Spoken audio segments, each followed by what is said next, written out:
আমরা সবাই আল্লাহ তাআলার কাছাকাছি হতে চাই, আবার এদিকে আমাদের সেজদা লম্বা না। মানে সেজদাই সুবহান রব্বিয়াল আ'লা, এটা যে 3 বার পড়তে হবে ভালোভাবে, এই 3 বার পড়তে যতটুকু সময় লাগে সেটুকু সময়ও আমরা সেজদায় থাকি না, উঠে যাই তাড়াতাড়ি। কেন এত তাড়াতাড়ি কেন? আপনি এদিকে চান যে আল্লাহ তাআলার কাছাকাছি হয়ে যান, আপনি এদিকে চাচ্ছেন যে কিভাবে আপনি আল্লাহ তাআলার কাছাকাছি হতে পারবেন, আর সেজদা আপনার লম্বা না। অথচ আল্লাহ রাসূল সাল্লাল্লাহু আলাইহি ওয়াসাল্লাম বলেন, আকরাবু মা ইয়াকুনুল আবদু মির রাব্বিহি ওয়া হুয়া সাজিদ ফাআকসিরুদ দুআ। বান্দা যখন সেজদায় যায় তখন সবথেকে বেশি তার রবের কাছাকাছি হয়। আপনি আমি যখন সেজদায় যাই তখন সবথেকে বেশি আল্লাহ তাআলার কাছাকাছি হয় আমরা। আল্লাহ রাসূল বলছেন ফাআকসিরুদ দুআ, তখন তোমরা দোয়া বেশি বেশি করে করো, লম্বা করে দোয়া করো। আপনি আমি আল্লাহ তাআলার কাছাকাছি হয়েছি, আর এই কাছাকাছি হওয়াটা আমাদের জন্য এত ফজিলতপূর্ণ, সে সময় দোয়া করতে বলা হয়েছে। এবং সেজদার স্থানে, সেজদার সময় যখন আপনি সেজদা করেন তখন আল্লাহ সুবহানাহু ওয়া তাআলা দোয়া কবুল করেন। নামাজের সময় যখন আপনি সেজদা দিয়েছেন, ওই নামাজের মধ্যে সবথেকে গুরুত্বপূর্ণ স্থান হচ্ছে সেজদা। আর সেজদা আপনার এত তাড়াতাড়ি, মানে 30 সেকেন্ডও আপনার সেজদায় থাকা হয় না, উঠে যান। এভাবে তো আল্লাহ তাআলার কাছাকাছি হওয়া যায় না।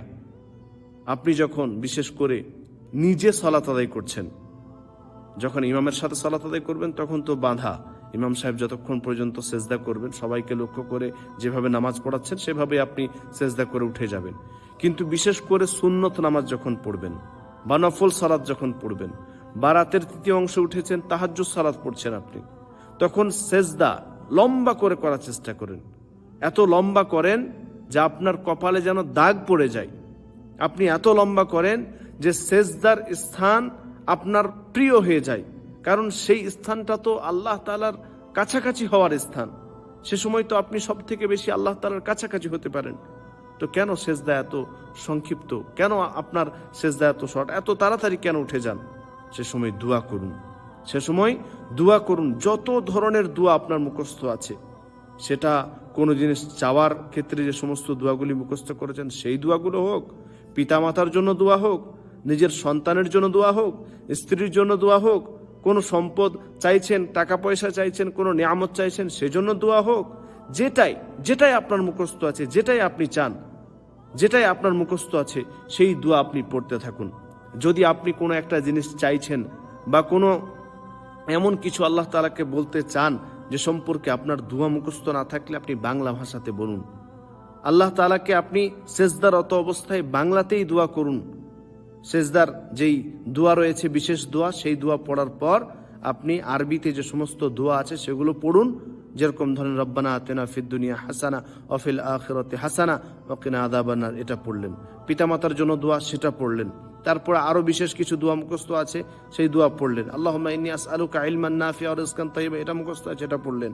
যেটা আপনার মুখস্থ আছে সেই আরবি দোয়া পড়ার পর বিশেষ কিছু যখন চাইছেন বা চাইতে চাচ্ছেন তখন আপনি বাংলা ভাষাতে বলুন এবং আল্লাহ তাআলার কাছে চান। কারণ সব থেকে বেশি আল্লাহ তাআলার কাছাকাছি হয়েছেন, সে সময় দোয়া লম্বা করে করুন। সে সময় এতক্ষণ পর্যন্ত আপনি দোয়া করুন যে আপনি সেই স্থানটার মানে এত ভালো লেগে যাবে, এত প্রিয় হয়ে যাবে যে সেই স্থানটা সবসময় মনে হবে যে আমি সবসময় সেজদায় যাই, সবসময় সালাতের সেই স্থানটা আপনার প্রিয় হয়ে যাবে। কোনো একটা নামাজের আরকান বা নামাজের কোনো একটা অংশ যদি আপনার প্রিয় হয়ে যায়, বিশেষ করে সেজদা, তাহলে তো নামাজের দিকে আপনি ছুটে আসবেন। এই যে আমরা বলি না অনেক সময়, যেটা হাদিসে স্পষ্ট আছে, আপনারা শুনেন অনেক সময়, যে এক সলাতের পরে আরেক সলাতের আপনি অপেক্ষা করবেন। অপেক্ষা তো এভাবে আসবে, তাই না? নামাজের প্রতি ভালোবাসা থাকতে হবে, সেজদার প্রতি ভালোবাসা থাকতে হবে, তবেই তো আপনি নামাজের প্রতি ছুটে আসবেন। আপনার ভালো লাগাটা সেখানে কাজ করেছে, কারণ আপনি অন্য সময় তো সেজদা করছেন না, বাজারে আছেন, বাড়িতে আছেন, যেখানে সেখানে আছেন, সে সময় তো সালাত আদায় করছেন না। তো সেই সেজদার স্থান আপনার এত প্রিয় হয়ে গেছে যে আপনি সে সময় দোয়া পড়েন, বিভিন্ন ধরনের দোয়া পড়েন, আল্লাহ তাআলার কাছাকাছি হয়ে যান।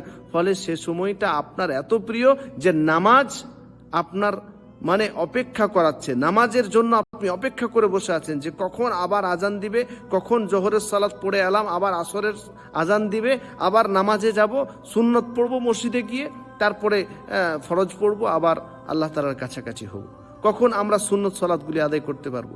রাতের এশার সালাত পড়ে এলাম, ঘুমাতে গেলাম, তখন এই নিয়ত করে ঘুমাতে গেলাম যে ফজরের আগে আমি কিছুক্ষণ আগে ওঠার চেষ্টা করব, কারণ ওই সময়ে সুবহানাল্লাহ সুবহানাল্লাহ, ওই সময় প্রথমত একটা গুরুত্বপূর্ণ সময়, আল্লাহ সুবহানাহু ওয়া তাআলা প্রথম আসমানে আছেন, আমরা জানি সকলে হাদিস। তো ওই সময়টা একটা প্রিয় স্থান।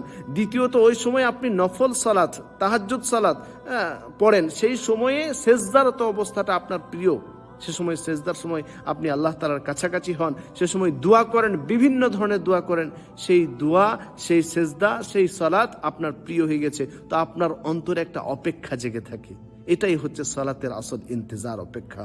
তো আপনার এই অপেক্ষা ইন্তজার ততক্ষণ পর্যন্ত আসবে না যতক্ষণ না নামাজকে আপনি ভালোবাসছেন, নামাজ থেকে আপনি তৃপ্তি পাচ্ছেন। ফলে আমরা যখন নামাজ পড়ব, যখন সেজদারত অবস্থায় আমরা থাকব, তখন বেশি বেশি করে দোয়া করব, বেশি বেশি করে একনিষ্ঠতার সাথে বুঝে, যে ইবাদতটি আপনি করছেন সেটা বুঝে মনোযোগ দিয়ে একনিষ্ঠতার সাথে আপনাকে সেই ইবাদত করতে হবে। তবেই আপনি সেই ইবাদতের প্রতি আপনার একটা তৃপ্তি কাজ করবে, আপনার ওটার প্রতি একটা ঝুঁকি কাজ করবে। ফলে আমরা যখন সালাত আদায় করব বা যে কোনো ইবাদত করব, সেটা বুঝে করব, মনোযোগ দিয়ে করব, এবং আমরা বিশেষ করে সেজদা এটা লম্বা করে করার চেষ্টা করব। যখন আপনি সুন্নত নামাজ পড়বেন, যখন আপনি নিজে নামাজ পড়ছেন, বাড়িতে হোক, মসজিদে হোক, যেখানে হোক, নিজে যখন সালাত আদায় করবেন, তখন আপনি সেজদা একটু লম্বা করে করবেন, আর বেশি করে সে সময় দোয়া করার চেষ্টা করবেন, কারণ সেটা প্রথমত দোয়া কবুলের স্থান, দ্বিতীয়ত সব থেকে আপনি কাছাকাছি হতে পারি আল্লাহ তাআলার। ফলে আমরা ওই সময় বেশি বেশি করে দোয়া করবো। আল্লাহ তাআলা আমাদের সকলকেই বেশি বেশি করে নেক ইবাদত করার তৌফিক দান করুন, এবং নামাজের প্রতি, সেজদার প্রতি ভালোবাসা বাড়িয়ে দিন। আমিন। তাকব্বাল ইয়া রাব্বাল আলামিন।